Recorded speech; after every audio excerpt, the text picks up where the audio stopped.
You were 18 when you went in, right? Yes. And you went in right after high school? Yeah, they let me graduate from high school. How long was it after you graduated until you went? 7 days later, I was at Chicago going through my physical. 7 days after I graduated. When did they tell you that you were going to go? Did they tell you while you were still in school? Yeah.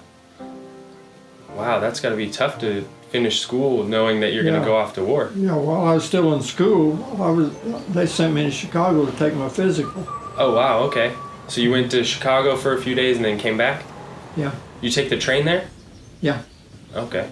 And then what happened? They gave me an assignment and told me I was going to Fort Sill, Oklahoma for my basic training. And they gave me a choice of going back home for, I forgot where it was, 7 days or 10 days, or going straight to Fort Sill. And what happened is I had to move my mother from down in the country here by Benton up to East St. Louis, Illinois, to where my older brother was. Okay.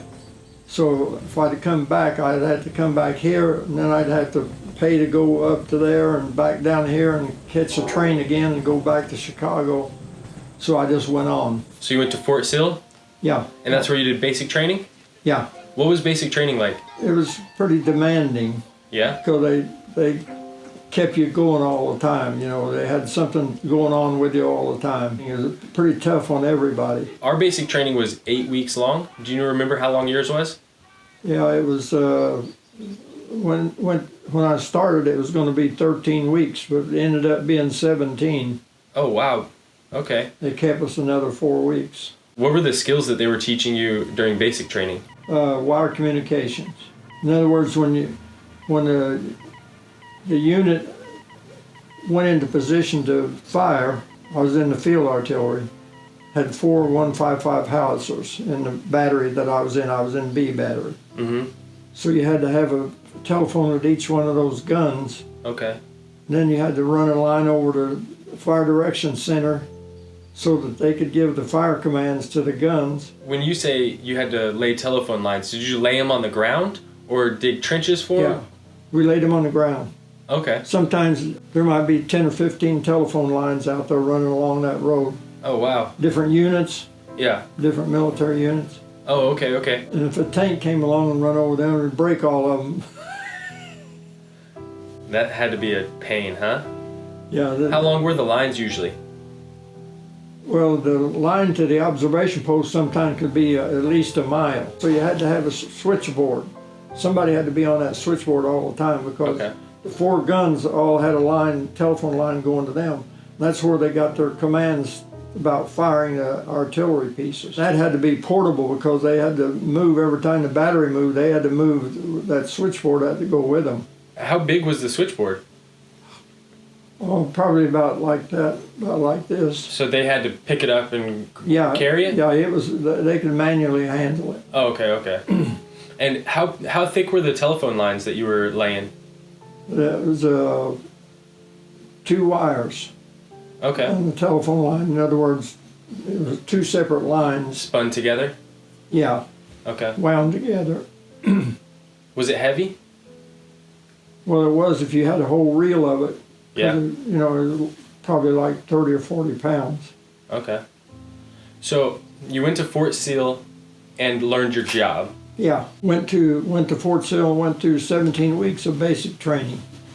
Because in the battery at Fort Sill that I was in, whenever basic training was over, we shipped everybody out to units that needed people with those skills. And they shipped everybody out but me. I was the only one, I was the last one. Why's that? Well, I had the first time they're going to ship me was sending me over to Asia. Okay. In the mountains. That's where they were going to. Yeah. But the doctor turned me down because he said I had 2nd-degree flat feet. Okay. So if you went over there, all you did was you walked all the time. Yeah. There was no riding or anything. Okay. Unless it was a mule.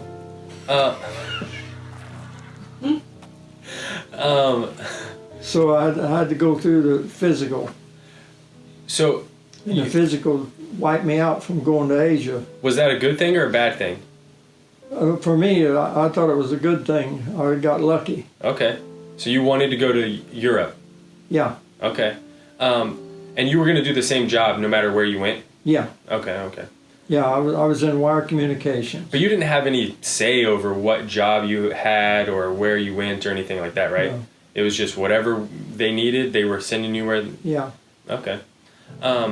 And so you were at Fort Sill for 17 weeks, and then you went where? What Then happened after that? I went to Arizona on the desert. Oh, okay. What were you doing in Arizona? They sent me to my line outfit. In other words, they sent me to a permanent assignment with this unit, Okay. and they were on maneuvers in the desert, Okay. getting ready to go to North Africa. Is what they were doing. Oh. But after we got through with the training in the desert, they shipped us to Fort Bragg, North Carolina, because they changed the situation. We weren't going to go to Africa, we were going to go to Europe. Okay. So they sent us to Fort Bragg, North Carolina. What'd you do in Fort Bragg? How long were you there? What they were doing, when we went to Fort Bragg, they were training us to go to another line outfit in Europe. Okay. All right. Just a little bit more training. Every time you went somewhere, you got a little bit more training. Yeah. So then after you were in Fort Bragg, you went overseas? Yeah. And where'd you go then? I went to Scotland, and then they sent us over to England. Okay. And you took a boat, or how did you get to Scotland? On the Queen Elizabeth. Went overseas on the Queen Elizabeth. Okay. We were in the port on the morning of the 6th day. Okay, so it took 5 nights. Yeah. All right. On the Queen Elizabeth. It was huge. Yeah. That ship would blow your mind if you got close to it. It's humongous. Was it like a cruise ship? Was it nice Yeah. on the inside? Yeah, that's what it was. It was like a formal cruise ship. Oh, nice. High class passengers went from England to the United States back and forth. Okay. Were there any high class passengers on there when you were on there? No. It's strictly all military. Yeah. Did the government just commandeer that? They said, Yeah. "Hey, we need that ship. Yeah. That's ours now." What was it like for 6 days you were on the ocean? Were you able to go up to the top and you could go anywhere? Yeah, I never did vomit. You know, most of the guys were seasick, and a lot of them couldn't get out of their bed. I think they were in their bed the whole time, but at least I could go eat, and they couldn't go eat. Was that your first time on a ship? Yeah. Oh, wow. You know, and the Atlantic Ocean's pretty rough. You know, a lot of Oh, yeah. up and down like this. You know, Yeah. a big wave, if a wave was coming at you, you know, it'd make the nose of the ship pushed up like this, and then you'd slam down back into the water. Was it scary or fun, or how did you feel while you were on there? Oh, uneasy at times, Yeah. because the ship would shudder because the repellers that drove the ship, Mm-hmm. repellers, you know, Yeah. in the back end of the boat, they were driving the ship. And when you go over a big wave like this, the repellers would come up out of the water, and the whole ship would just, yeah. Yeah? That's scary. Was there a lot of anticipation for what you were going to see, or how was the general feeling on the boat? I think all of us, I think, were kind of anxious, you know, Yeah. because you didn't know what was going to happen to you, or where you were going to go, or Did you have any friends on the boat? no. No? You didn't want to make any friends, Yeah. because if you made any friends and you going into combat, you know, you don't want to be friends with somebody and they're getting killed all the time. Yeah. So you didn't get to be buddies with anybody too much. That's got to be hard. No. You didn't have anybody to lean on whenever you were having a hard time. Yeah, you're on your own. Yeah. So were you in your head a lot? What I what? Were you just thinking about things all the time? While you were getting ready for it, while you were training and going over there? Were you just thinking about it all the You know time since what? you don't have No. anybody to talk to about it? I don't think so, and I think part of it had to do with your age. Mm. You know, You're too young? If you were older, say, because some guys in that same unit I was in there, they had a family and children. Yeah. You know, They were thinking of them. It'd be different in your mind if that was a situation you knew you were going into combat. Yeah. Because once you went into combat, you're on the verge of being killed about half of the time. Yeah. Once I got off of the ship, after we got over there, then almost immediately headed to the beach, landed in France. The beaches were already under control. Okay. The English and the Americans had landed about, let's see, 2 armies in the Americans, 1 British army, and 1 Canadian army. Okay. That's how many landed on those beaches. So we went in on the beach there of one of the American armies, because there was 2 beaches of United States troops were landing on. Okay. We went into one on the farthest west. What was it like going there, landing on the beach? Was it still covered in war? No, the only thing that happened when we went there, we got strafed by a German plane. That's it? Yeah, because the German troops were pushed back away from the beach. They weren't able to fire at you on the beach when you went in there, but the plane strafed us. What did the beach look like? This normal ocean beach. Yeah? Yeah. Okay. Is kind of flat there because when they brought the ships in and dumped the troops out, dumped them out in the water. A lot of them had to wade in the water to get into the shore. Did you have to? No. They were able to come all the way in because they had already pushed back on the beach? They were able to come up far enough before we got out on the beach. That's nice. You said if you were in the Pacific, you would have been able to maybe ride a mule? On the Pacific, that's the only place. Well, they did use some mules also, or horses in Italy. Where did they get them? Did they ship them over from the States, or did they commandeer them from? Yeah, the military had horses. Yeah, they were sending over boats with horses on them? Yeah, because when I took my basic training at Fort Sill, Oklahoma, they had horses down there in the military down there. So some people were getting trained just to work with the horses then? Yeah. Oh wow! Because they were going to be sent probably to Asia, where they had to use horses over there for the military for transportation. Okay. And then they used them in Italy too for transportation. You didn't have to worry about any of the animals though. Did you ever see them No. while you were there? Yeah. Not in training, but while you were over in Europe, did you see any of the animals? I don't believe I did. I know I didn't see any after I was in combat. Okay. I didn't see any of them. From the beach, what happened after that? I was in a wire communication truck, which was a weapons carrier. Okay. What they called a weapons carrier. Was it a big truck? It's like a 3/4 ton. Okay. Is a medium size. You had the Jeep, which is a small thing. 4 people could get in it. Then you had the next side was the weapons carrier, and then you had the GMCs, which were trucks. The big ones. Yeah. Were you riding in it or driving it? Riding. Okay. Yeah, oh yeah, and you were feeding the wire to all of them, right? 4 guns per battery. So you had to have a line from the observation post, which may be a mile in front of the guns. Yeah. Or more, could be more. In front of or behind? In front of them. Oh, that's the observation post. Yeah. So they need to be able to convey what they're seeing. Yeah. They had to convey the necessary numbers about the location of the target. Yeah. You know, deflection and elevation. Yep. Because your gun was zeroed in on a certain spot, and then you went deflection right and left from that spot. And then the elevation was raising the tube and lowering the tube. Okay. So every time there was a command about it, elevation and deflection. Deflection. Okay. When you were on the truck, were you laying the wire out of the truck, or did you have? Oh yeah.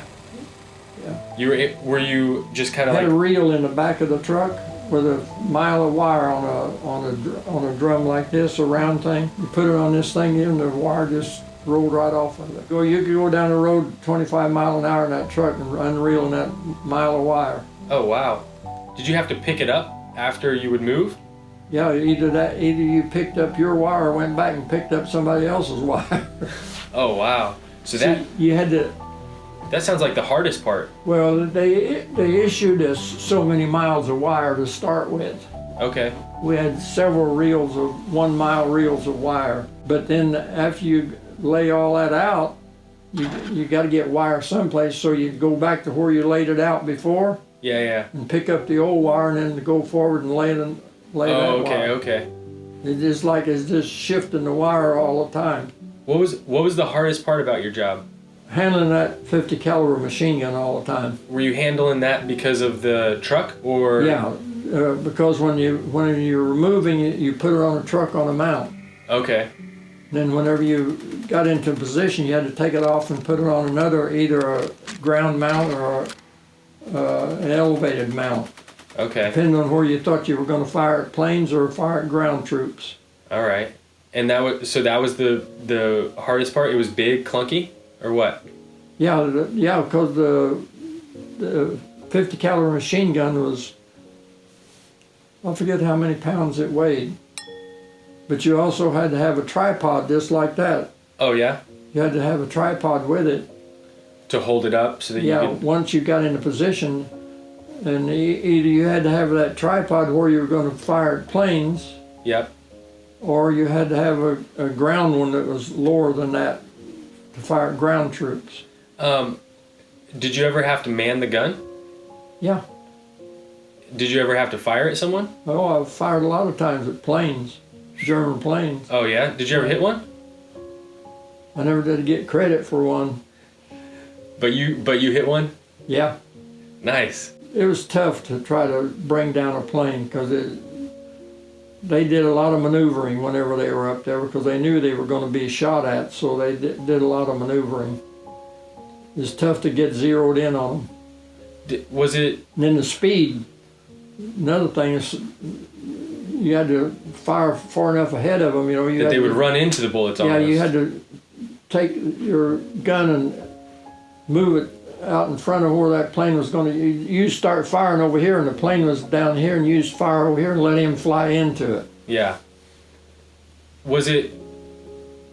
How did it feel shooting at a plane? Did it make you sad or angry, or did you have time to think about any of those feelings? No, it didn't. It didn't make you feel anything? It was war, and you didn't enter in your mind. All you knew was that was the enemy, and you shot them. You were fighting for your life. Yeah. All right, that's scary. War's different now. So when I was in, we didn't face an enemy in that same way. So it's a little bit more scary to hear. You're actually out there holding a gun, shooting at a plane. Yeah. I shot at a lot of German planes. It's so different anymore now. War's fought from a desk with an unmanned aircraft. The plane doesn't even have a person in it, but it's dropping bombs on people. Yeah. So war's changed dramatically over the past 60 years. Oh yeah. So it's interesting to hear how different that can be. Yeah. You were the one shooting at that plane. How long were you over there? Let's see. I had 210 days in combat. Did you do wire communications the whole time? No, I went over there in wire communication, but that's when they moved me over to the machine gun. Oh, because you were toting that machine gun around? Yeah. And it was on the truck with the wire communications? It was on the truck with the first sergeant. Oh yeah, the machine gun was? Yeah. So you did wire communications and then they switched you to the machine gun? Yeah. Why'd they switch you? Because they didn't have anybody else that knew anything about the 50 caliber machine gun, and one time when I was at Fort Bragg, North Carolina, they sent me to school because they didn't have it. You know how the military was. It said send so many troops to the machine gun school. Well, they didn't have the machine gun people. They were gone on furlough, a couple of them. So they come over and grabbed me and told me to go down to machine gun school So on the ocean in Fort Bragg, North Carolina. okay. So you knew a little bit about the machine guns. So they were like, "Hey, you know something about machine guns? Get over here." Yeah. So then you were. That's what happened. What was the first sergeant's duty in that combat situation? Maneuvering the troops. Okay. You know, because if we lost some troops, so they'd send new troops in, and he was involved in the Telling people where to go. digging his foxhole all the time. You were digging his foxhole. No. Oh. Okay. He had to dig his own foxhole. Oh, that's good. Did everybody have to dig their own foxhole? Did you sleep in a foxhole all 210 days? Yeah, every day I was in combat, I dug a foxhole. You didn't sleep in any like hotels or anything while you were like, trekking through a city or anything? No, most of the time we stayed away from staying in buildings.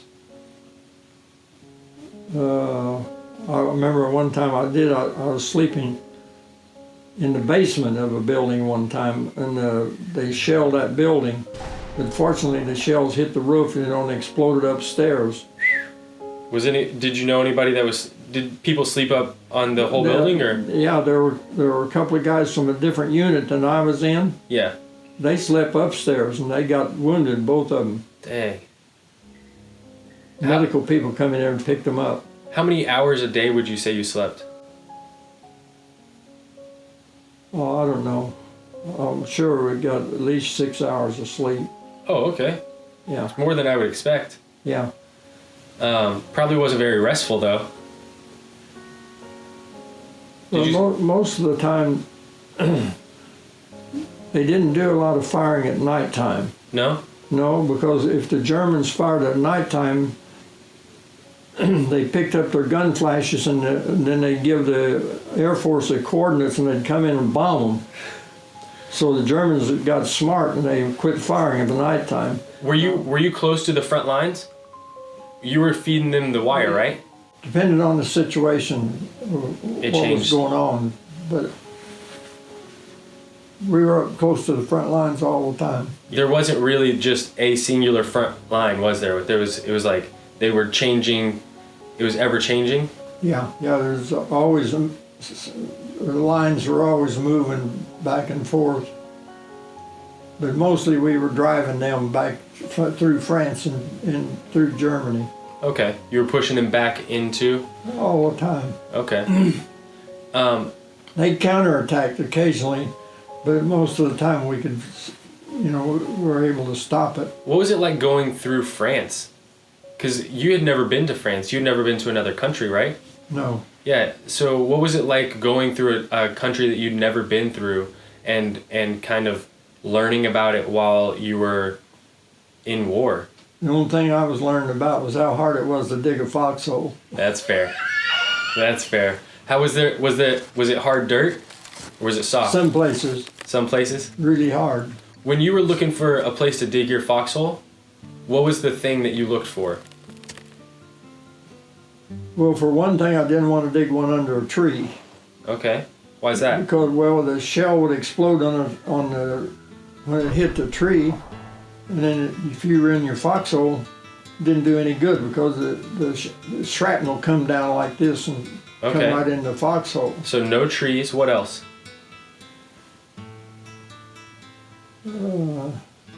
Would you try and go behind a building, or would you try and be like close to people, or? Most of the time,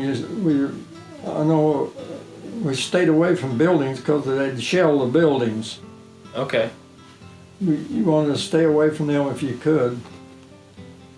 So it was kind of better to be in an open area. Yeah, All right. yeah. Did you go into any concentration camps? Where was that one? We stopped, but we didn't go in there. They wouldn't let combat troops mess around with those kind of places.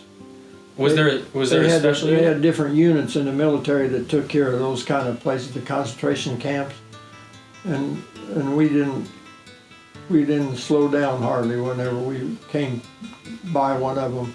Why was that they didn't want combat Well, troops? the units that came in there, they were trained. That's what they were trained to do.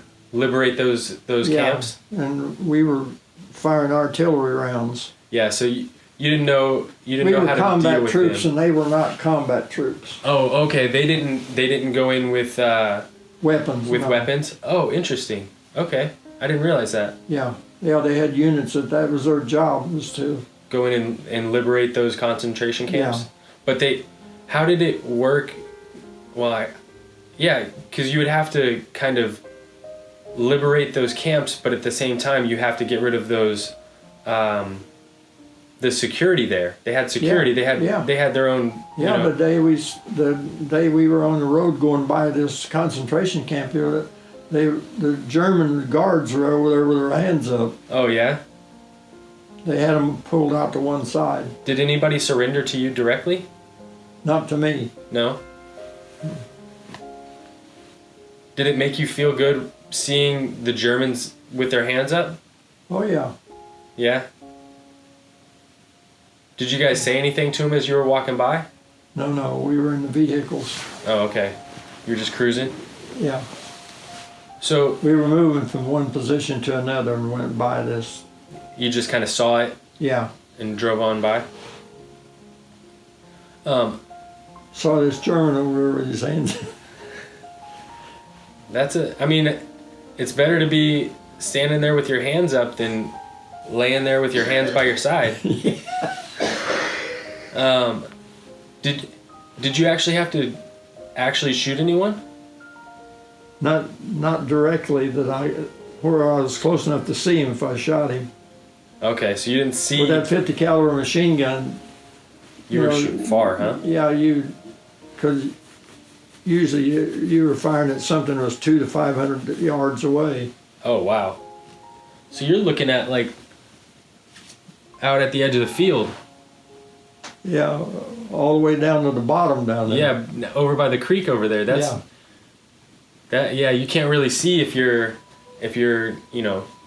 shooting at somebody. You can see if they stop moving, maybe. Yeah. All right. So after I fired more at airplanes than I did people. Oh, okay. After your 210 days in combat, what happened then? Well, the war was over then. Yeah. So did you come straight back? No, I didn't have enough time to when they sent them back to be discharged. Uh huh. I didn't have enough time, so they sent me to Munich, Germany. Okay. I was in Munich, and I was with a unit that was guarding German prisoners. Okay. And I was a staff sergeant, and I had a unit of guards in this. It is an air raid building built above ground.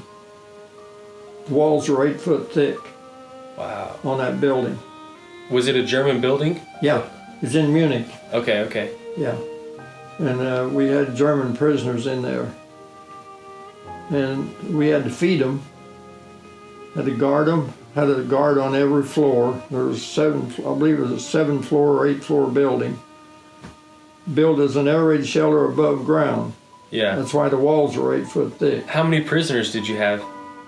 I don't remember exactly how many prisoners I had in there because my job was to get them back to their units. The MPs would pick them up and bring them in there. And some of them were out of the 7th Army, and I was in the 3rd Army. Some of the prisoners were out of the 7th Army? Yeah, sometimes they'd bring them in there and they'd go AWOL from their army and go over into another army. They'd get vehicles, and they could move around. Well, so were they going like MIA? Were they just going AWOL? Yeah, AWOL. And then somebody would capture our own. They'd say, "Hey, you're not supposed to be driving around here," and grab them. Yeah, in Munich there, they were picking up all the time, because that's where I was with that jail. It was 7 floors above the street. And the MPs would pick them up and bring them out there to me. Then it's up to me to get them back to their units. And sometimes I even had British prisoners. And 7th Army prisoners. I was in the 3rd Army. Wow. So I'd have to have somebody take them all the way back into France there to the 7th Army. Okay. And I also had to take them to, I can't remember the name of the city in France anymore, where it took the British, take them to 3rd Army, where Eisenhower was. Okay. Because take them back there because there was also Canadian military people there. That was their headquarters were there too. We'd take them back and turn them over to them. Okay. I only made one trip doing that because I was a staff sergeant. Were you the higher ranking as a staff sergeant? Highest ranking non-com, yeah. Okay. And how did you make rank while you were in that situation? Did you go there as a staff sergeant, or did you rank up while you were over there? No, I was a staff sergeant and they sent me to that unit. I was in Munich. No, I wasn't in Munich. I was in Rosenheim, Germany. Okay. And they sent me up to Munich to run that stockade. Well, I mean... Run that jail is what it was. Yeah. When you were on the boat going over to Scotland... I was on the Queen Elizabeth. Yeah, what was your rank then? PFC, I think. Yeah, so you gained rank while you were in combat? Yeah. What was that like? Was there like one situation where they were like, hey, good job, you know what? No. Or how did that work? No, it just through attrition, you know, I was in a unit, sergeant, corporal, and private? Yeah, so kept losing people and shipping people out, you know, and the first thing you know, you were the only ones left. They're like, oh, well, we don't have a sergeant, you're a sergeant now. Yeah. Okay. That's about the way it happened. All right, it's very different now. Yeah. Now you have to take tests and go against boards and talk to people and so it's a lot different making rank. But I would assume so because you're in a combat situation. Yeah, if you're in a combat position and people get wounded, you know, and they pull them out, why, you got to find somebody to fill the position in combat. Yeah. So you oversaw the jail, and you had to report to some general. General who? I don't know what his name was. I can't remember. He was at the jail? He was there in Munich, and we came under his supervision for the chain of command, wasn't it? I know he called me 2 or 3 times because the guards let some prisoners get away when we take a truckload of 7th Army people up to Mannheim. Okay. And then we'd pick up a truckload and bring them back to the 3rd Army. Because the guys that go AWOL, and they go get, you know, completely in a different army. What were they doing? Why would they go AWOL and go to another army? Get out from under scrutiny. In other words, the MPs in the 3rd Army would be looking for them if they come out of the 3rd Army. If they got over in the 7th Army, part of the 7th Army didn't even know they were AWOL. Why wouldn't they just leave if they were going to go AWOL? Why wouldn't they just go, like, you know, hide or go into pretending they were, you know, part of a... Yeah, some of them wouldn't. They'd find some German lady and go stay with them. Yeah. Okay. So there were people that went AWOL and tried to just, you know, live that life. Were they ever caught? Or did you know any that were caught? No, I couldn't say I personally knew anybody that was caught. That's fair. After Munich, you came back home? Yeah. And where did you go? Did you come straight back to Illinois? Yeah, I went to, where was that camp? Around Chicago. I can't remember now what the name of the camp was. And did they out-process you there? Or what was that like? They processed me and discharged me and then gave me a train ticket to get back home. Home? Okay. And that was it? Yeah. When you got home, what was it like when you got home? What were people like back here? Trying to figure out what I was going to do when I got back. Yeah. And I started school at Southern Illinois University. Did you have any money when you got back? Any money? Yeah. Did you have any? Yeah.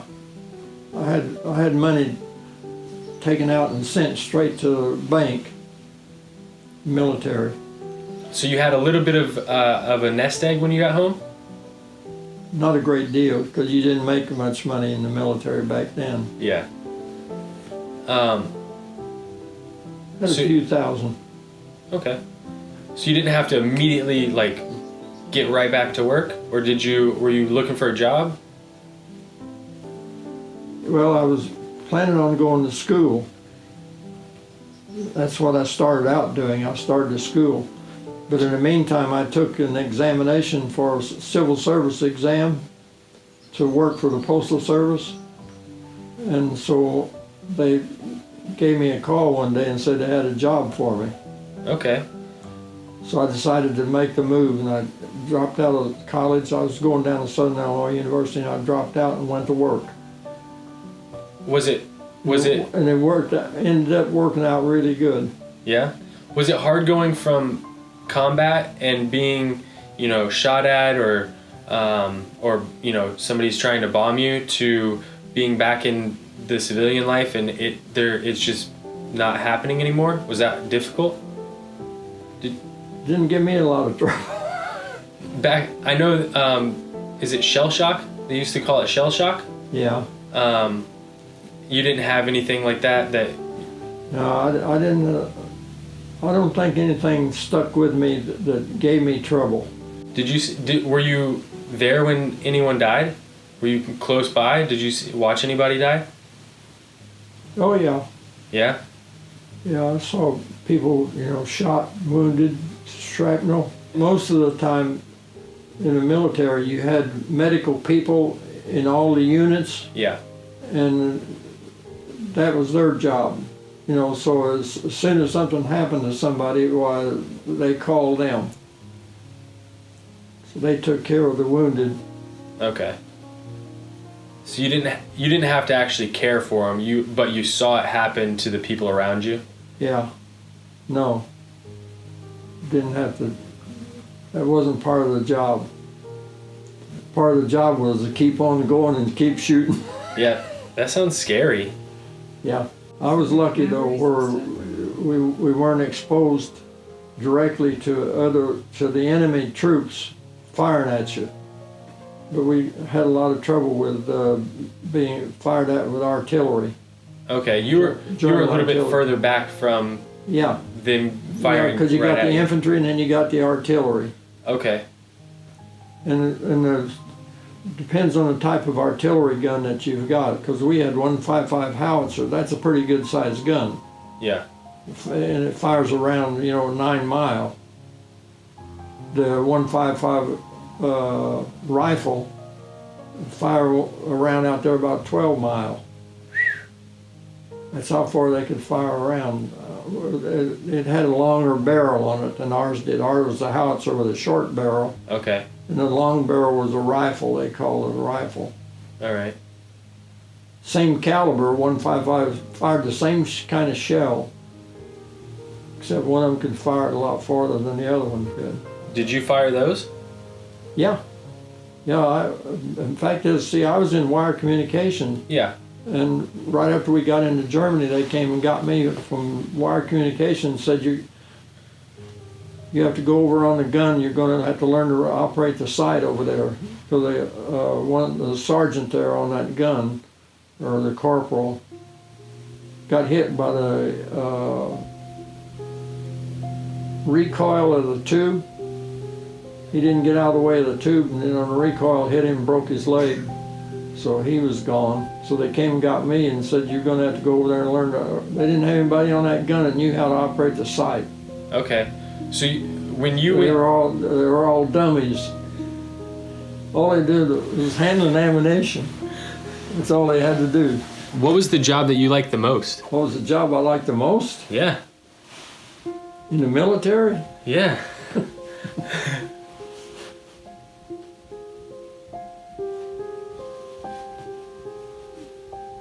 Probably the gunner corporal. In other words, operating the sight on the gun was probably the best. If you could get any enjoyment out of any of it, that would be it. Did you receive any medals while you were in?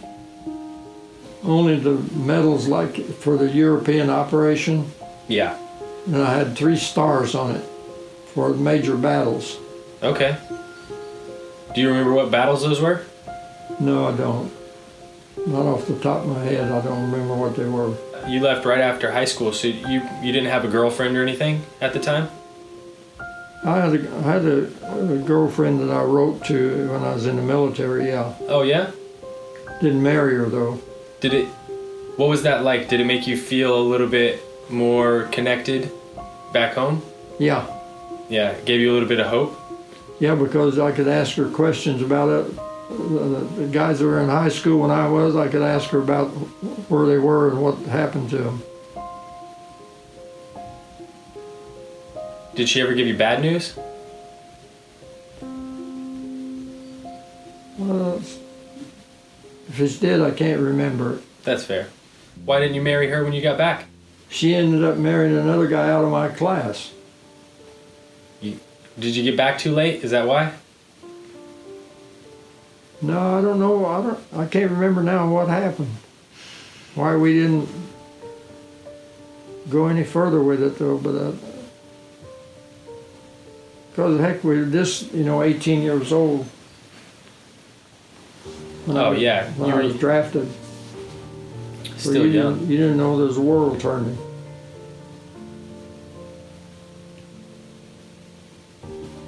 That's true. All I know is the first thing that I found out about was she got married. Oh, yeah? Did you ever get in trouble while you were in the military? No? You're not a rule breaker. No. I wasn't. I liked the military rules. Yeah, did you think about staying in? Yeah, I probably would have if it hadn't been for my mother. Oh, yeah? Because, my dad died, and left her by herself there. And so my other 2 brothers were married. So if she hadn't been living, I'd probably have stayed in the military. Oh, yeah? But I kind of liked it, the way the discipline there was in there. Yeah. In other words, you didn't have to put up with all that. Yeah. Did you like the post office because it's similar in that way? I don't know, I always got along really well in the Postal Service. Well, yeah, there's a lot of rules and regulations in the Postal Service, kind of like there were in the military. So I didn't know if you liked it because of that. Yeah, because I kind of like the discipline, like in the military, the discipline all the time. Yeah, there's a clear structure. You had to abide by the rules and regulations. That's what it was. And if you wanted to get along and do well in there, you better toe the line. Yeah, I understand. And I kind of like that. That's what made me want to get out. I was like, I don't want to toe this line. Did you ever get reprieve? Did you ever get to respite? Did you ever get to rest, for a day or a few hours or anything like that? One time, got to go back. I forget how far back it was. They took us all back and fed us 3 hot meals in one day, and gave us showers where we could take a shower. Yeah. Because in combat you don't get to take a bath or anything. You're just sleeping in those clothes you got them on all the time. Yeah. You didn't change clothes, did you? Not much. Not very often. Yeah. Most of the time it was whenever they gave you a chance to go back. Okay. Because what they did, they'd send you back like that and they'd issue you new clothes. Run you through a line, give you all new clothes. You stripped off everything you had on and put on all new, including shoes. Oh, wow. Did you have any health issues while you were over there? Mm-mm. No? Nothing? Were you scared every day that you might die? Was that a thought? If I was up in combat, I was. Yeah. Yeah. You had to be on your toes all the time. Yeah. And if you weren't quick about digging foxholes, it could cost you your life. I used to think foxholes were just to sleep in, so I didn't realize that foxholes also provided protection, because they got you so that if the shrapnel was going, then it would go over you. I didn't realize that. Yeah. Yeah. That's scary. Yeah.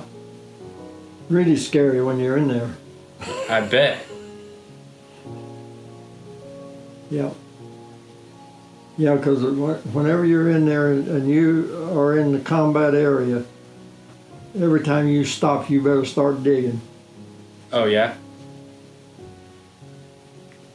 You may not even get the foxhole dug till they made you move again, but whenever you stop, you better start digging to make a hole.